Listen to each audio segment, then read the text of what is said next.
주신 말씀 오늘 받겠습니다. 사무엘하 12장 13절부터 말씀을 증거하겠습니다. 다윗이 나단에게 이르되 내가 여호와께 죄를 범하였노라 하며 나단이 다윗에게 대답하되 여호와께서도 당신의 죄를 사하셨나니 당신이 죽지 아니하려니와. 아멘. 여기 다윗은 내가 여호와께 죄를 범하였노라고 고백했습니다. 이것이 다윗의 진실하고 솔직한 회개가 되겠습니다. 여기에 다윗은 변명이나 핑계를 앞세워 빙빙 돌려대지 않고 바로 집어넣어서 내가 여호와께 죄를 범하였노라고 말했습니다. 그러니 우리도 하나님 앞에 잘못이 있다면 다윗처럼 직언으로 하나님 앞에 죄를 범하였노라고 고백하시기를 바랍니다. 그러니 다윗은 하나님의 말씀이나 다 옳습니다. 그러니 하나님 뜻대로 처분을 받겠다는 말입니다. 채찍을 때리시는 것이 마땅하오니 하나님 앞에서 채찍을 맞겠다는 말입니다. 그랬더니 하나님의 답변이 참으로 놀랍고 놀랍습니다. 무엇인가 하면은 나단이 다윗에게 대답하되 여호와께서도 당신의 죄를 사하셨나니 당신이 죽지 아니하려니와. 이렇게 그 자리에서 사죄의 선언을 단번에 선포하셨어요. 우리 인간의 생각으로 한다면 다윗이 지은 죄의 분량만큼이나 좀 시달림을 주었다가 용서해 줄 것이나 하나님께서는 그 자리에서 단번에 사해 주셨던 겁니다. 정말 다윗은 얼마나 큰 죄를 범했습니까? 남의 부인을 탐내 간음했죠. 남편을 전선에 보내 죽게 만들었죠. 그러니 간음죄와 살인죄가 그만 아주 큰 죄를 범했지 않습니까? 그러나 보십시오. 다윗은 하나님 앞에서 사함을 받았고 그 은혜를 받았으나 다음 14절을 보면 대단히 해석한 이야기가 나와요. 14절에 이 일로 인하여 여호와의 원수로 크게 회방할 벌이를 얻게 하였으니 당신의 낳은 아이가 정녕 죽으리이다 하고 했어요. 사제는 단번에 완전히 이루어졌으나 하나님의 영광을 가리우게 된 그 범죄로 잉태한 아이를 징계하심으로 데려가시겠다고 말씀하셨어요. 만약에 범죄로 잉태한 이 아이가 죽지 않고 그대로 자라나서 사람들에게 보여진다면 하나님의 공의가 드러나지 않게 되는 것입니다. 하나님께서 당신의 공의로움을 세우시기 위해서 그 아이를 데려가시겠다고 하셨습니다. 그리고 15절에 나단이 자기 집으로 돌아가니라 했습니다. 이렇게 하나님이 주신 사명을 다하고 나단 선지자는 물러갔습니다. 오늘 우리는 이 말씀을 통해서 하나님께서 그의 공의를 이루시기 위해서 예를 촉구하실 때 우리는 자신을 돌아봐야 합니다. 이것이 단지 다윗의 지독한 범죄의 사실들을 기록한 것에 그치지 아니하고 이토록 신령하고 은혜가 충만하던 사람도 극악한 범죄의 자리로 떨어질 수가 있다는 사실을 깨달아 주시기 바랍니다. 자신도 경성함으로 이러한 다윗의 범죄를 거울로 삼으라는 그러한 경계를 위한 교훈의 말씀으로 알아서 거울로 삼아야 합니다. 또 그것은 지금의 우리가 이러한 죄를 반복하는 자리에 이르지 않도록 하기 위함인 것입니다. 어떻게 하면 범죄에 빠지게 되는가 하면 하나님을 가까이해서 그 말씀을 존중히 여김으로 말씀대로 믿고 말씀대로 걸어가지 않을 때 우리도 얼마든지 비록 신령한 자라 하더라도 이러한 죄에 빠질 수가 있다는 사실입니다. 그리고 하나님께서 우리를 향해서 회개를 촉구하시면서 동시에 무엇을 말씀하고 계시느냐 하면 먼저는 말씀을 가까이 하라. 말씀을 나에게 주신 말씀으로 가까이 하라. 그리할 때 이미 지은 죄에서 회개하도록 만드시고 앞으로 지을 죄에서 지켜주시는 은혜를 주십니다. 그리고 하나님 앞에서 진실한 회개는 무엇이냐면 첫째는 자백입니다. 성령의 조명에 의해서 자기 죄를 하나님 앞에서 깨닫고 죄를 자백하는 것입니다. 그리고 둘째는 죄를 청산하는 것이에요. 예수 그리스도의 속죄의 은총을 믿고 죄를 버리는 것입니다. 또한 셋째는 하나님께 의탁하는 겁니다. 죄를 버리고 그 마음을 하나님께로 향해서 방향을 전환해 사는 것입니다.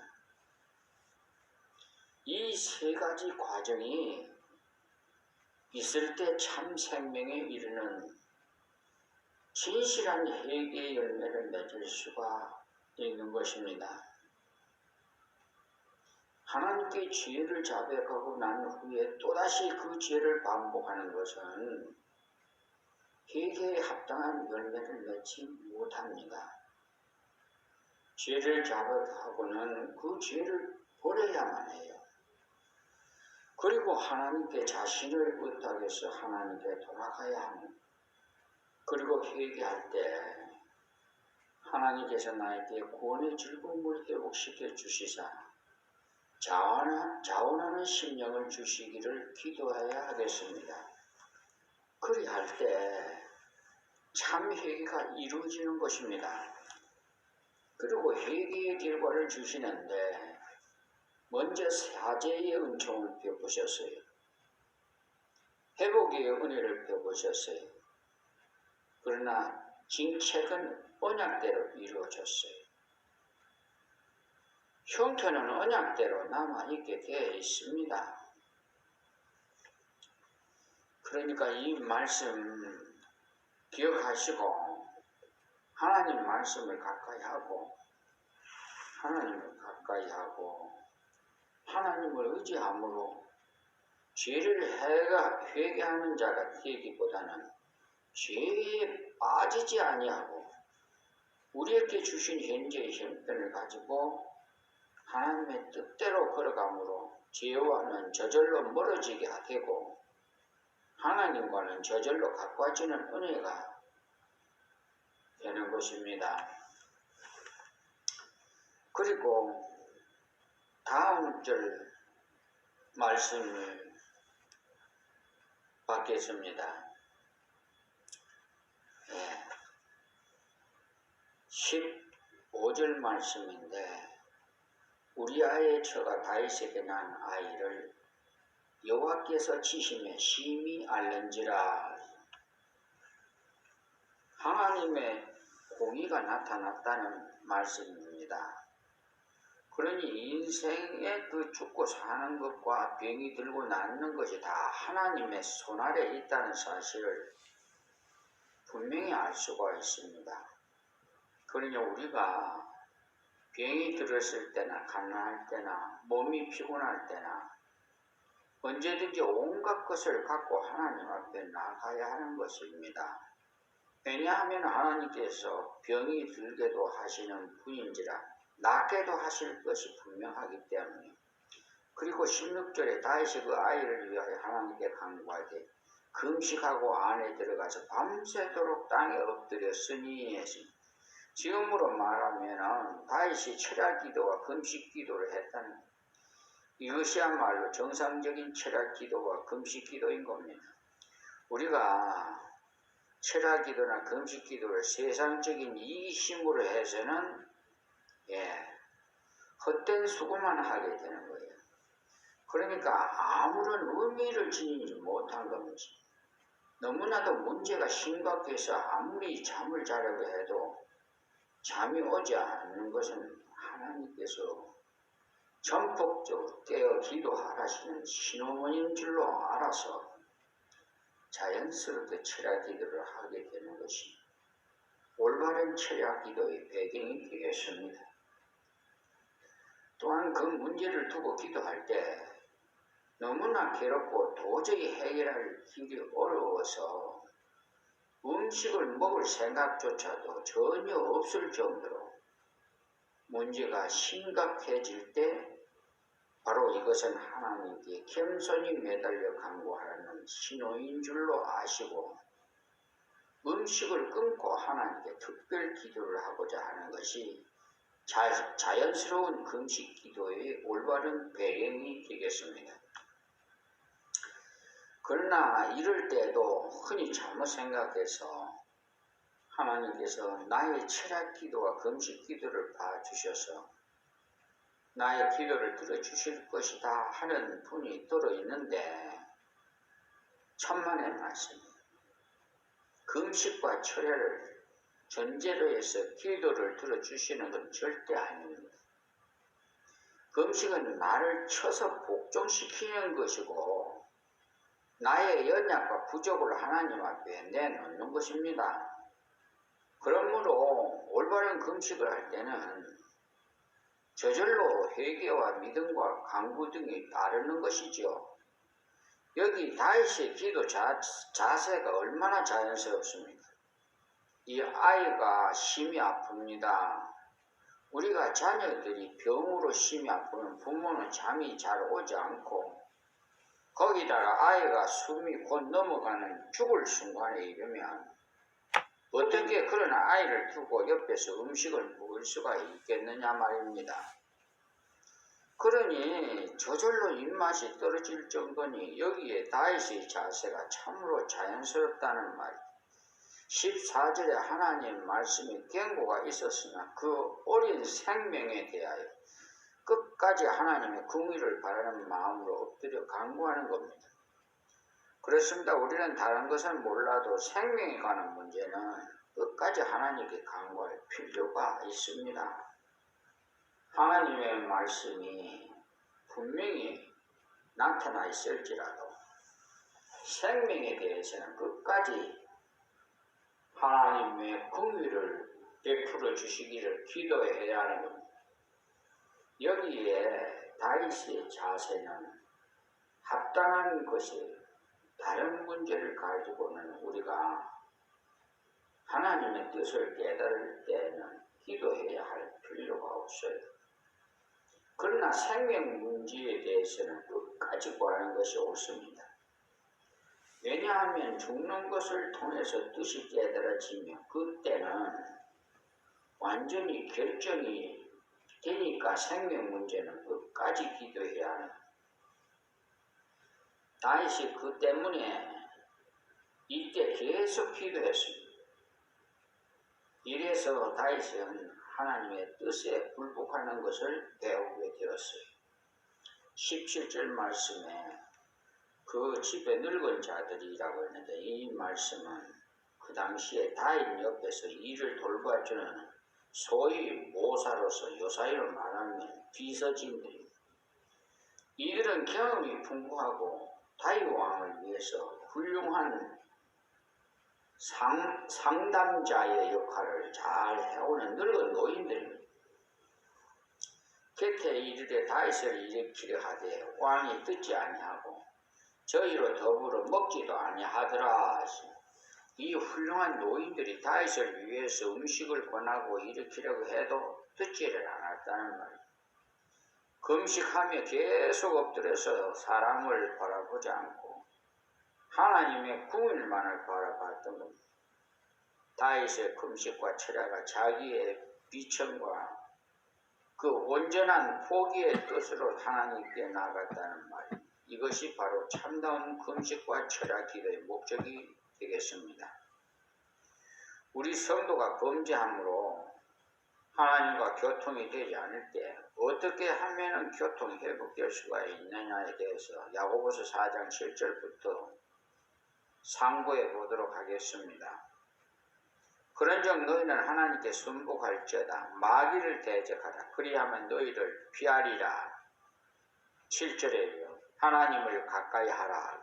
그런데 하나님을 가까이 하는 데는 조건이 있어요. 무엇인고 하니까 하나님께 기도하고 하나님 말씀을 받으면 그리하면 너희를 가까이 하시리라고 하셨어요. 그리고는 죄인들아 손을 깨끗이 하라 했어요. 하나님을 가까이 하는 데는 손이 깨끗해야 되죠. 손이 바로 행위를 나타냅니다. 그러니 행위가 더러우면 하나님과 교통이 안 돼요. 죄를 짓고 회개하지 아니할 때는 기도가 안 된다는 겁니다. 여러분 가정에서도 부부간에 다투고 나면 기도가 됩니까? 기도 잘 안 돼요. 또 이웃과의 다툼이 있었을 때도 기도가 되나요? 잘 안 됩니다. 그리고 말씀하시기를 두 마음을 품은 자들아 마음을 성결케 하라 그랬어요. 손은 행위를 깨끗하게 하고 그 다음은 마음을 하나님께 전적으로 의지하라고 했어요. 그리고는 슬퍼하며 애통하며 울지어다. 너희 웃음을 애통으로 즐거움을 근심으로 바꿀지어다. 하나님께 가까이 가지 못하는 교통이 안 될 때 울으라고 했어요. 하나님과 교통이 안 되므로 슬퍼하며 울으라는 겁니다. 그리하면 어떻게 되느냐 하면 주 앞에서 낮추라. 그리하면 주께서 너희를 높이시리라 했어요. 그런 것을 통해서 하나님과의 교통을 회복해 주시겠다고 하셨어요. 여기에 다윗도 하나님과의 교통이 잘 안 되었으므로 하나님 앞에 엎드려 금식하면서 회개하고 자신을 낮추면서 그 어린 생명을 위해 계속 기도했던 거죠. 그런데 1회 만에 그 아이가 죽었어요. 그러니 1회 동안 다윗이 하나님 앞에 금식하며 기도했던 것 같습니다. 다음 18절 말씀이 1년 만에 그 아이가 죽으리라.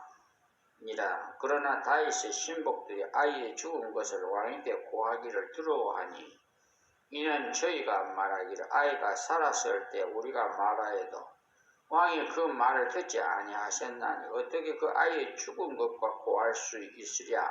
왕이 회상하리로다 함이라.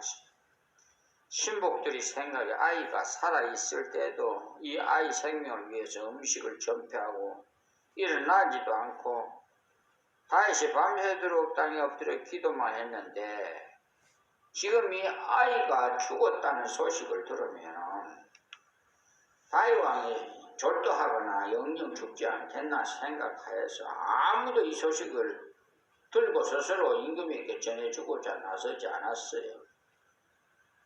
이것은 바로 그들의 신앙이 다윗의 신앙 수준에 미치지 못했다는 사실을 알 수가 있어요. 자기들의 상식적인 생각을 인간적인 염려를 했던 것. 그들의 신앙이 다윗과 같지 못했기에 다윗을 이해할 수가 없었던 것입니다. 뒤에 보면은 다윗이 아이의 죽은 소식을 듣자 곧 일어나 몸을 씻고 기름을 바르고 의복을 갈아입고 하나님께 나가서 경배하고 궁으로 들어가서 음식을 먹으니까 이들은 의아해하면서 다윗에게 어떻게 글을 수가 있느냐고 물었던 것은 그들이 다윗의 신앙 수준에 미치지 못했던 거로 다윗의 태도를 이해할 수가 없었던 겁니다. 그래서 이 다윗의 신복들과 같이 인간적인 염려 때문에 사실을 그대로 말하지 못하고 걱정만 하는 경우를 보는데 그렇지 않습니다. 사실을 그대로 알리면 큰일이 벌어질 것이라고 걱정하지만 오히려 진실되게 전하면 걱정할 필요가 없어요. 여기 다윗의 신복들의 걱정과는 판이하게 아무렇지 않았던 것을 볼 수가 있습니다. 19절에 다윗의 그 신복들이 서로 수군거리는 것을 보고 그 아이가 죽은 줄로 깨닫고 했어요. 그러니까 아마 틀림없이 서로 먼저 말하라고 이렇게 밀고 당기고 수군거리는 그 장면을 마침 임금인 다윗이 보자 즉시 그는 아이가 죽은 줄 알았다는 거예요. 그 신복들에게 묻되 아이가 죽었느냐? 대답하되 죽었나이다. 다윗이 죽은 줄 알면서 왜 묻습니까? 하나님께서 아이가 죽으려고 말씀하셨기 때문에 죽으리라고 말씀했지요. 그렇기 때문에 자신은 기도하면서 간절히 그 생명을 살려주시기를 간구했으나 그 말씀대로 이루어지리라고 생각을 하고 있었다는 그 말씀을 기억하고 있었기에 신복들이 죽은 소식을 전하기가 곤란해서 말을 못하고 수군대고 있을 때 그는 먼저 죽은 것을 알고 있었더만 그것은 다윗이 하나님 말씀을 생각하고 있었기 때문에 그래서 다윗은 당장에 알고는 다음 절에 보니까 다윗의 태도가 인간적으로는 도저히 이해할 수 없는 태도가 나옵니다. 20절에 다윗이 땅에서 일어나서 몸을 씻고 기름을 바르고 의복을 갈아입고 여태까지 금식하면서 철야기도하며 엎드렸던 자리에서 일어나서 모욕을 하고 화장을 하고 기도하면서 울고 애통하며 입었던 옷을 벗어버리고 다시 정장을 갈아입었다는 말입니다. 여호와의 전에 들어가서 경배하고 궁으로 돌아와서 명하여 음식을 그 앞에 베풀게 하고 먹은지라 그랬습니다. 육신을 정결케 하고 예의를 갖추기 위해 정장으로 갈아입고 하나님의 전에 경배하기 위해서 들어갔다는 말입니다. 여기에서 경배라는 것은 예의를 갖추어 절한다는 뜻으로서 하나님께 온전히 굴복한다는 뜻이 되겠습니다. 그러니까 이 아이를 하나님 뜻대로 데려가심을 믿고 하나님께서 맡아 주실 것을 믿고 하나님 앞에 그 뜻을 순종하고 그 뜻대로 걸어가겠다는 겁니다. 이제는 죽은 아이로 인해서 울고 고통하고 걱정하던 것은 다 치워버리고 하나님께서 이제 이 아이를 데려가셨으니 하나님께서 맡아 주실 것을 믿고 자신은 하나님께서 맡긴 일에 충성을 하는 것이 하나님의 뜻이므로 그 뜻에 순종하고 온전히 굴복하겠다는 것입니다. 그래서 다윗은 성전에 들어가서 하나님께 경배했다고 말했어요. 그래서 경배하기를 마치고 궁으로 돌아와서 음식을 가져오라고 명했는데 왜 명령을 했는고 하니 여태까지 음식을 사양하던 임금인지라 음식을 먹겠는가 하고 눈치만 보고 있던 신하들에게 음식을 갖고 오라고 명령하니까 이상하게 생각하면서 음식을 차려드리고 먹게 했다는 것입니다. 이것이 뭐냐?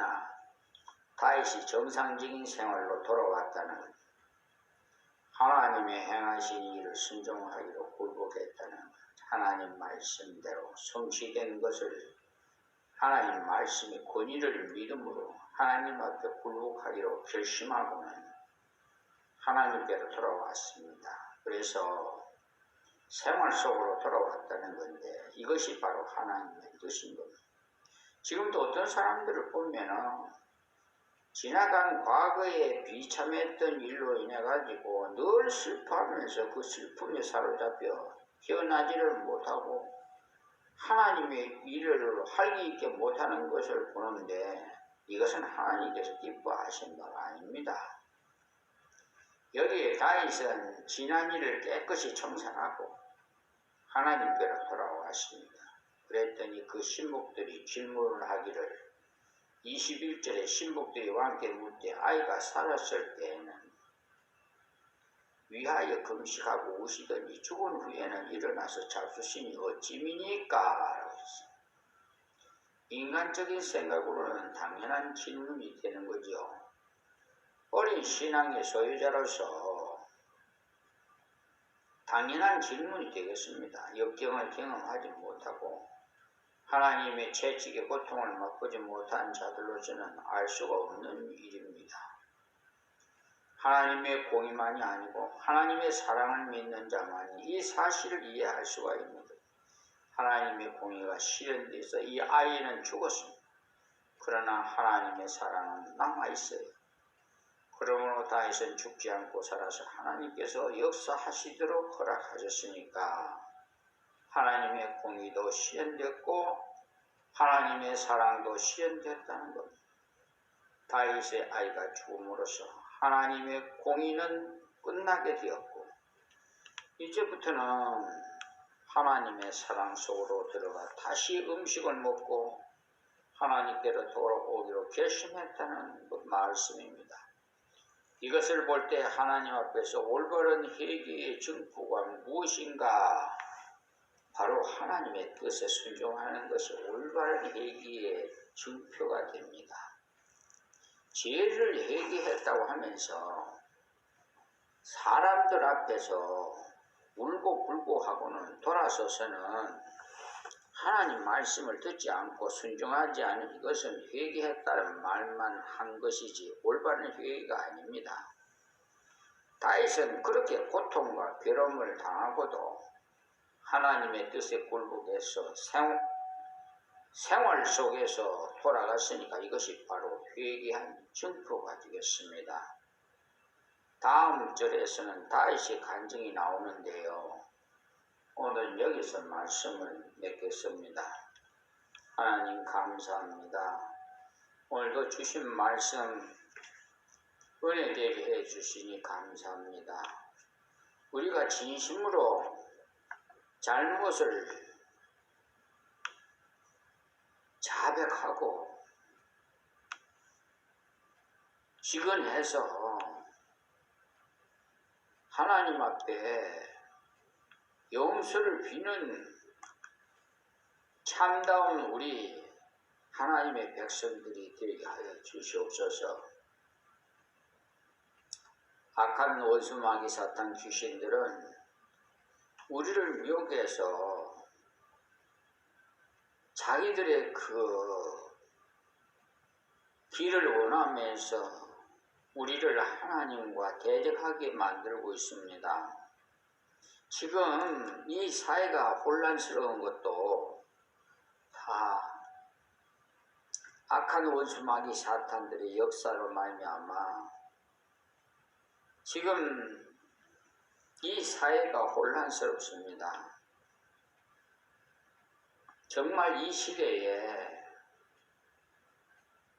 하나님의 참종이 누군지 분별할 수 없을 정도로 거짓 선지자들이 우죽순하게 나타나고 또 교리도 다른 자들이 내가 그리스도라고 하면서 많은 사람들을 미혹하고 현재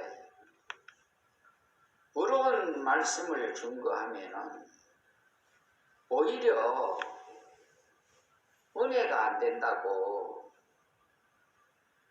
마귀에 미혹당하여 도살장으로 끌려가는 짐승떼처럼 잘못된 교리로 끌려가는 저들을 이 종은 보게 됩니다. 하나님 불쌍히 여기시고 저들을 깨닫게 하여 주시옵시고 한 영혼이 천하보다 귀하다고 하셨사오니 아버지여 저 이방인들도 다 구원시켜 주시고 특별히 이 나라에 주권자도 하나님께서 세우셨습니다. 분명히 현 주권자에 세우실 때는 이 국민들이 깨달으라고 세워주신 줄 믿습니다. 고물가에, 고금리에, 경제 불황에 또 해외 나가면은 말 실수로 이렇게 국제적으로 망신을 당하는 이런 참으로 안타까운 일들이 많이 국내적으로 일어나는 것 다 우리들의 죄입니다. 한국교회가 바로 서지 못하니까 이 사회가 질서와 기강이 문란하고 강자는 약자를 그냥 짓눌러서 이 사회가 평등하지 못하고 또 권력 있는 자만이 살아남는 이런 시대가 되었습니다. 이럴 때 우리는 더욱 다윗처럼 자신을 돌아보고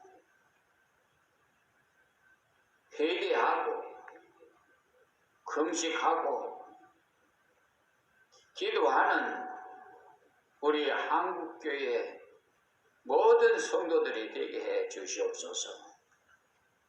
예수님의 이름으로 기도하옵나이다. 아멘.